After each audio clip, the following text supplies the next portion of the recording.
Ça y est, nous avons maintenant quelques faits supplémentaires concernant le superordinateur Dojo qui est en cours de développement chez Tesla. Dojo est un élément important du plan de Tesla pour devenir le leader mondial des technologies d'IA dans le monde réel. Une IA doit être entraînée avant de pouvoir être utilisée, ce qui nécessite d'énormes ressources de traitement pour analyser les données et alimenter l'algorithme. De grandes armoires remplies de GPU, soit des processeurs graphiques dont certaines se trouvent peut-être sur votre propre ordinateur en ce moment même, sont souvent utilisés à cette fin. D'ailleurs, chacun a pu voir ces configurations de superordinateurs avec leurs couloirs entiers de processeurs empilés sur 2 mètres de haut. Et Tesla s'efforce de créer un nouvel ordinateur d'entraînement à l'IA en utilisant Dojo. Ils utilisent l'un des processeurs de pensée préférés d'Elon Musk, la pensée des premiers principes, qui consiste à aborder un problème avec un esprit ouvert et à développer une solution à partir de zéro sans s'appuyer sur des systèmes préexistants. Maintenant, parlons donc de la manière dont Dojo fonctionne et pourquoi il est meilleur que tous les autres moyens d'entraîner une intelligence artificielle. Ne vous inquiétez pas, il s'agit d'une présentation assez simple et nous ne couvrirons que les informations essentielles. Mais avant de commencer, n'oubliez pas de vous abonner à la chaîne en activant toutes les notifications pour ne rien rater des dernières nouvelles de Tesla. C'est parti! Tout d'abord, la principale leçon que nous pouvons tirer de toutes les informations fournies par Tesla sur Dojo repose sur le fait qu'il s'agit d'une approche entièrement nouvelle d'un matériel très ancien, le superordinateur. Les superordinateurs sont utilisés depuis de nombreuses années pour réaliser des activités complexes basées sur des données, notamment des expériences de physique et de chimie, des analyses statistiques, des prévisions météorologiques et des modélisations climatiques. Il est évident que l'époque à laquelle les ordinateurs ont été fabriqués a beaucoup à voir avec leur puissance. En effet, la puissance des ordinateurs était évidemment corrélée à l'époque à laquelle ils étaient développés. De nos jours, une application sur un smartphone ne pourrait probablement pas être exécutée sur un superordinateur des années 1980. Par conséquent, il s'agit d'un domaine qui évolue continuellement en poursuivant un but de puissance de traitement toujours plus grande. Par conséquent, le nombre de calculs qu'un superordinateur peut effectuer en une seconde est la façon dont nous évaluons ses performances. Les flops, qui signifient opérations en virgule flottante par seconde, sont connus sous ce nom. Le teraflop est une expression que vous pouvez entendre assez souvent dans ce domaine. Elle fait référence à l'échelle à laquelle la majorité de notre matériel grand public fonctionne désormais. Un teraflop est constitué de 1 trillion de flops, soit 1 trillion d'opérations par seconde. À titre de comparaison, la PlayStation 5 a une puissance de traitement maximale de 10 teraflops. Et en 2022, le superordinateur le plus rapide du monde pourra atteindre 1,1 million de teraflops, ce qui équivaut à 1,1 hexaflop ou 1 quintillion d'opérations par seconde. En fait, Tesla a eu besoin d'un superordinateur dès qu'elle a pris la décision d'inclure l'intelligence artificielle dans sa stratégie commerciale. L'entreprise devait apprendre à un ordinateur à conduire un véhicule sur la voie publique à un niveau de sécurité bien supérieur à celui d'un conducteur humain. Et elle avait un objectif très précis en tête. Il s'agit d'une tâche extrêmement difficile car l'infrastructure et la conception des routes sont toutes uniformes tant en principe qu'en pratique. En réalité, les rues des villes américaines sont de tumultueux paysages d'enfer qui, dans bien des cas, a été rafistolé par des centaines d'années de construction. Et le brouhaha de l'être humain imprègne toute la scène. Pour revenir à l'essentiel, si vous avez un problème très unique et spécial, vous devez trouver un moyen très unique et spécial de le résoudre. Par conséquent, utilisez un superordinateur standard, généralement utilisé pour la modélisation du climat, et essayez d'apprendre à des robots automobiles à se déplacer dans les rues de San Francisco ou de Paris n'est pas la meilleure solution.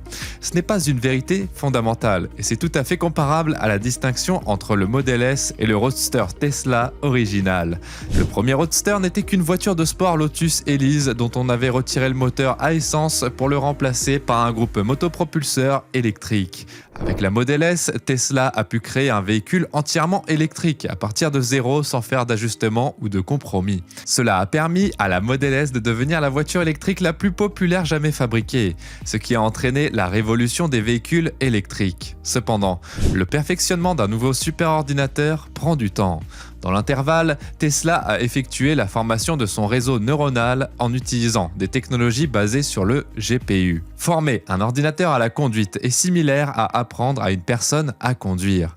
L'IA doit suivre un cours de conduite pour pouvoir apprendre à conduire dans la vie réelle. Par conséquent, chaque véhicule Tesla est équipé de caméras externes qui enregistrent des vidéos et dans le cas où la voiture détecte quelque chose sur ces caméras qui pourrait être utile pour le programme de formation à la conduite de l'IA, la Tesla télécharge une brève partie de la séquence sur le serveur principal. Nous appelons ce genre de cas des cas particuliers, comme par exemple le fait que chaque ville a une intersection particulière que seuls les habitants comprennent. Ou peut-être avez-vous eu l'expérience rare de voir un élan se jeter sur la route. Ou peut-être avez-vous dû traverser un chantier de construction bizarre. Ou peut-être avez-vous dû faire face à une pénible tempête hivernale. Pour que l'IA de conduite autonome soit prête à faire face à tout ce qui peut se produire dans le monde réel, elle doit apprendre de tout ce qu'elle rencontre. Ce n'est qu'à ce moment-là que nous pourrons compter sur le programme pour prendre le contrôle total de la voiture sans aucune intervention humaine. Mais cela arrivera. Imaginez, 10 ans de calcul ou même 20, cela pourrait arriver plus vite que l'on ne le croit. Avec 8 caméras et une résolution de 1280 par 980 pixels, chaque seconde de vidéo téléchargée sera composée de 30 images distinctes. Actuellement, près de 2 millions de voitures Tesla sont en circulation. On peut affirmer que Tesla est assez inhabituelle dans la manière dont elle entraîne son IA à l'aide de vidéos. Ce qui signifie qu'elle a besoin d'une puissance informatique nettement supérieure à celle d'une entreprise d'IA normale qui pourrait utiliser des données de tableurs ou des photos isolées pour entraîner son système. D'ailleurs, Tesla s'acquitte de cette tâche en ce moment même sur l'un des superordinateurs les plus puissants au monde à base de processeurs graphiques. De plus, Tim Zaman, le responsable de l'ingénierie chez Tesla, qui est chargé de l'infrastructure et de la plateforme d'IA, déclare que le cluster de GPU de l'entreprise compte désormais un total de 7 GPU 360 Nvidia A100. Tesla devient ainsi la 7e entreprise au monde à posséder le plus grand nombre de GPU. Cependant, le problème est que l'équipe AI de Tesla ne pense pas que cette technologie puisse être mise à l'échelle au niveau requis pour rendre le pilotage automatique réellement autonome. Elle pourrait certainement continuer à ajouter des GPU, mais les avantages diminueraient avec le temps, car ils augmentent finalement les coûts et la consommation d'électricité. De plus, chaque GPU finit par coûter plus que ce qu'il n'apporte. Il est pour cette raison évident que Tesla travaille sur cette solution depuis très longtemps et que les répercussions commencent tout juste à se faire sentir.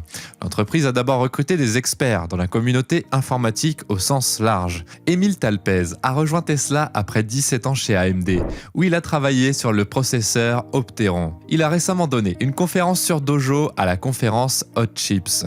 L'actuel architecte matériel du pilote automatique de Tesla possède également plus de 15 ans d'expérience chez AMD.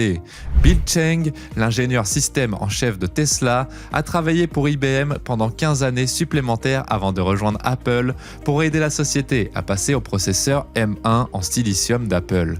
En leur donnant la chance de construire un superordinateur d'IA unique en son genre à partir de rien, Tesla a réussi à convaincre ces personnes et d'autres professionnels de quitter leur emploi dans des entreprises technologiques prospères qui existaient depuis longtemps. Et c'est précisément ce qu'ils ont fait. Afin d'atteindre des performances maximales, le dojo se concentre sur 3 domaines principaux.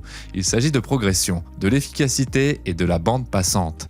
Une hiérarchie de boîtes sert de base à la plupart des systèmes de superordinateurs. Par conséquent, vous commencez par l'unité centrale, qui est ensuite placée dans une puce, un module, une carte, un rack et une armoire. Ces composants sont ensuite intégrés pour créer un système. Chaque fois que vous effectuez une de ces actions, vous perdez le signal, ce qui réduit la bande passante et augmente le délai. La puce D1, qui est le cœur de Dojo, est un ordinateur complet en soi. Elle possède une unité centrale, une mémoire dédiée et des ports d'entrée-sortie, le tout sur une seule puce. De plus, il présente de nombreuses similitudes avec les tout nouveaux PC d'Apple équipés de la technologie M1. Au lieu d'utiliser des puces séparées qui sont câblées ensemble, tout est intégré dans un seul morceau de silicium.